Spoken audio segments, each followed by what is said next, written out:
ناظرین، کیا آپ جانتے ہیں کہ کبھی سانپ اور مور بھی جنت میں رہا کرتے تھے، اور اگر رہتے تھے تو پھر ان کو وہاں سے کیوں نکالا گیا؟ آج کی اس ویڈیو میں ہم بات کرنے جا رہے ہیں ایک قدیم، سبق آموز اور روحانی کہانی کے بارے میں جو ہمیں غرور، حسد اور نافرمانی کا انجام سمجھاتی ہے۔ ویڈیو شروع کرنے سے پہلے آپ سے گزارش ہے کہ ویڈیو کے اینڈ تک ہمارے ساتھ رہیں، اور اگر آپ کو یہ ویڈیو پسند آئے تو لائک کر کے ہمارے اس چینل کو سبسکرائب کر دیں۔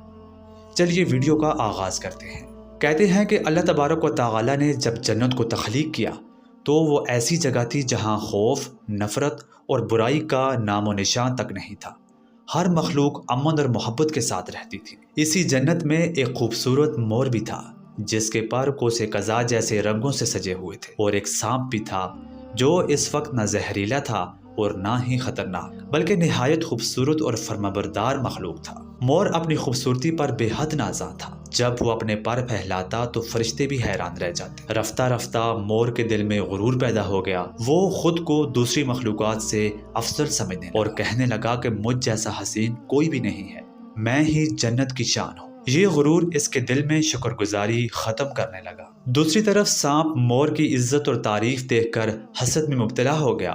وہ سوچنے لگا کہ سب مور کو ہی کیوں دیکھتے ہیں۔ اسی حسد نے سانپ کے دل میں شیطان کی باتوں کو جگہ دے دی۔ مختلف روایات کے مطابق شیطان نے سانپ کو بہکا دیا اور اس کو استعمال کر کے حضرت آدم علیہ السلام اور حضرت حوا تک پہنچ گیا۔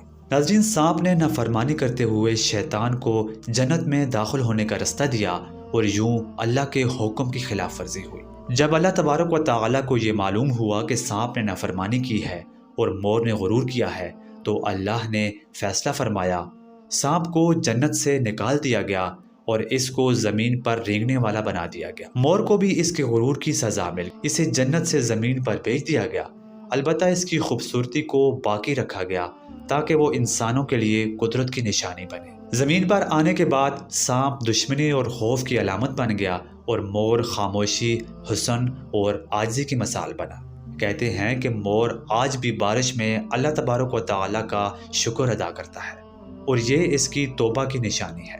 یہ واقعہ ہمیں 3 بڑے سبق دیتا ہے۔ غرور انسان کو گرا دیتا ہے، حسد سب سے خطرناک بیماری ہے، اور اللہ کی نافرمانی کا انجام بہت سخت ہوتا ہے۔ آج کی ویڈیو میں اتنا ہی، ملتے ہیں آپ سے اگلی ویڈیو میں کسی اور موضوع کے ساتھ۔ تب تک کے لیے اللہ حافظ۔ اگر آپ کو ہماری یہ ویڈیو پسند آئے تو ویڈیو کو لائک کریں، اور اسی طرح کی مزید اسلامک ویڈیوز کے لیے ہمارے اس چینل کو ضرور سبسکرائب کریں۔ اللہ تعالی ہم سب کا حامی و ناصر ہو۔